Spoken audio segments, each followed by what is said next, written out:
everyone, welcome to my YouTube channel. My name is Lydia and I do make faith-based content here on YouTube, and I release new videos every Tuesday. So if this is the first time joining us, do keep a lookout for them, and hey, subscribe so that you don't miss any. And if you're coming back, welcome back. Hope you had an amazing week. And today, the day that I'm releasing this video, I'm not sure when you're going to be looking at it, but today, Tuesday, wow, crazy, but it's like 69 days left of 2023. I don't know where the year went, but which also just talking to different people and thinking about like, wow, I don't know what your experience has been like. Are you where you wanted to be? Are you where you plan to be, or not? Which led me to think about life is essentially just made up of seasons. Life is a continuous cycle of seed, time, and harvest. And even and that principle is as old as time. Even as we read in Genesis, it says, while the earth remains, seed, time, and harvest, cold and heat, winter and summer, day and night shall not cease. So this is something that will be a continuous cycle of life. We're constantly finding ourselves in a cycle where we are sowing. There's a period of time where we're waiting, and then we are reaping a harvest. But at the same time, we're reaping a harvest, we're supposed to always be sowing, because it's just like naturally, agriculturally, when you get food, you plant more seeds. You don't just eat all your seeds, you plant more, because it's just that continuous cycle. The same principles and the same laws that actually operate naturally kind of affect us spiritually as well, and naturally as well. And even when we look in Galatians, it says that do not be misled. You cannot mock the justice of God. You will always harvest what you plant. Those who live only to satisfy their own sinful nature will harvest decay and death from that sinful nature. But those who live to please the Spirit will harvest everlasting life from that Spirit. So let's not get tired of doing what is good. At just the right time, we will reap a harvest of blessing if we do not give up. This principle works both in the good and in the bad.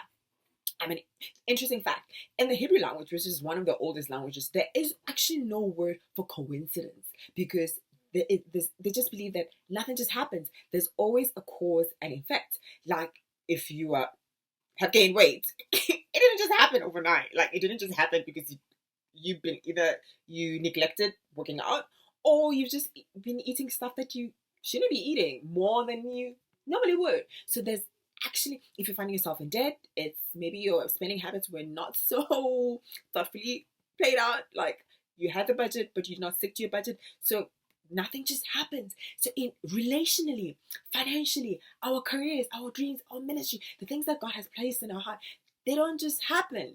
We have to be intentional about the seeds that we're sowing. Life is a continuous cycle of planting, of time, and harvesting. But the beauty of the scripture that it says that we cannot mock the justice of God.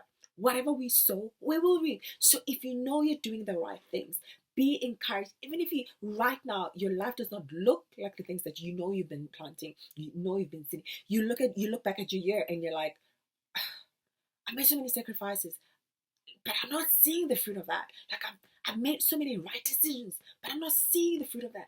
My encouragement to you is that yes, in the seed time harvest, cycle, unfortunately, the longest portion is the time portion. But stay encouraged. God is just. You will not sow something and not reap it. But however, the same line, if you are not intentional, are not planting, or you're planting seeds that are not so great, the same principle will work, but in the negative, because it's a law. And when we look at understanding laws work regardless of who you are. They do not discriminate. So make them work for you rather than not work for you. And I'm just going to ask you these two questions, just for you to ask yourself. It's like, right now when I look, am I reaping what have I sown, both negatively and not so, and great? Like, are you happy when you look at your life right now? What things are you experiencing? And if you're asking yourself, what did I sow to reap this?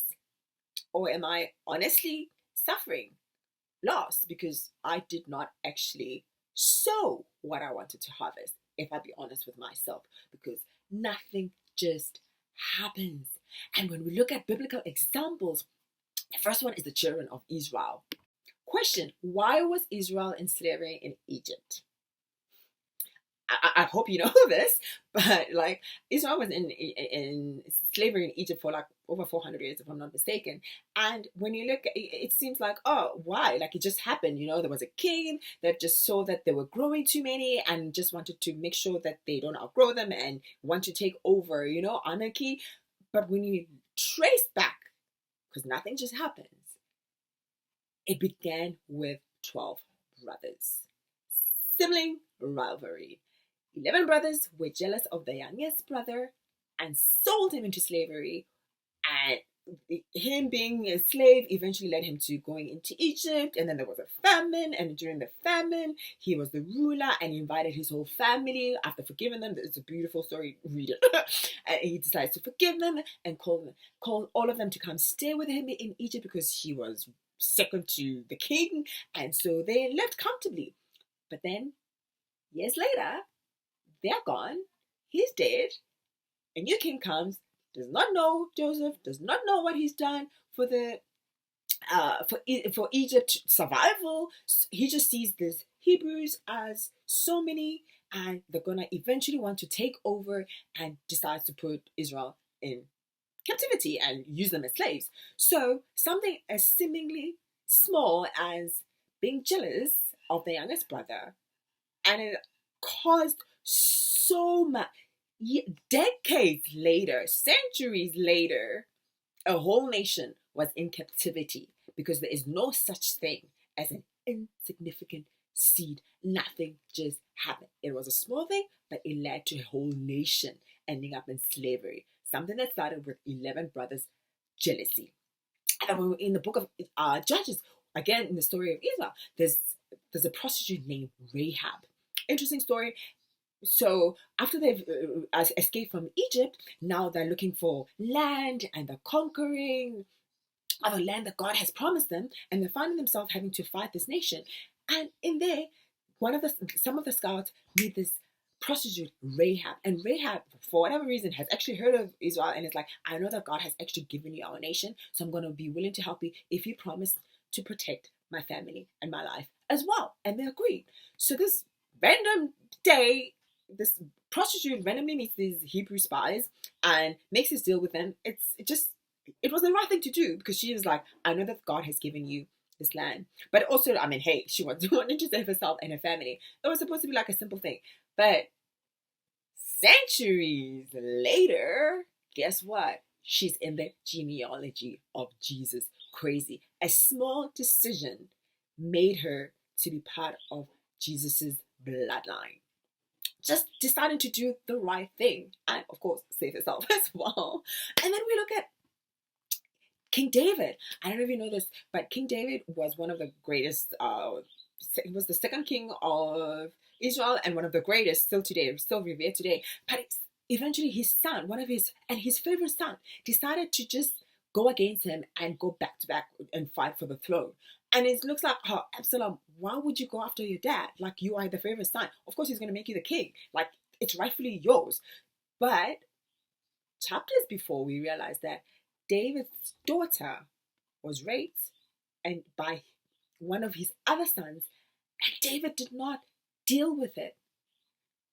And then Absalom, the brother of the girl who was raped, grew bitter towards his dad. Even though the throne, it wasn't about the throne, it was about pay. So David, by neglecting to do the right thing and deal with the rape of his daughter, led to bitterness in his favorite son, who rightfully was to get the throne, but he went after his father for the throne, not necessarily because he wanted the throne, but he wanted to hurt his father because his father denied justice to his sister. Nothing just happens. And our families, the relation, what kinds of seeds are you sowing? We can look at Absalom and say, ha ha ha, but it goes back to David sowing a seed of injustice or a seed of omission, not doing what he's supposed to do as the king. This leads me to another interesting story. King Saul was the first king of Israel whom God eventually rejected. And the reason, the reason being he disobeyed God, but why was it such a big deal? What he did compared to what David had done, like, it doesn't seem like a big deal. God, you're being unfair. But because life and all of life is connected, nothing just happens. When we go back to Exodus, when the children of Israel were leaving Egypt, they met a nation that instead of helping them, mocked them, scoffed them, and made it harder for them to escape. And God said to Moses, let's read it. It says, then the Lord said to Moses, write an account of this victory against the Amalekites, because God eventually gave them the victory and they were able to pass through, so that it will be remembered. Tell Joshua that I will completely destroy the Amalekites.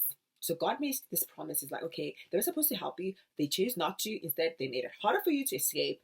Fast forward to 1 Samuel 15, and God says, this is my time too. And he's like, this is what the Lord of heaven's armies has declared. I have decided to settle accounts with the nation of Amalek for opposing Israel when they came from Egypt. Now go and completely destroy the Amalekite nation. Men, women, children, babies, cattle, sheep, goats, camels, and donkeys, everything.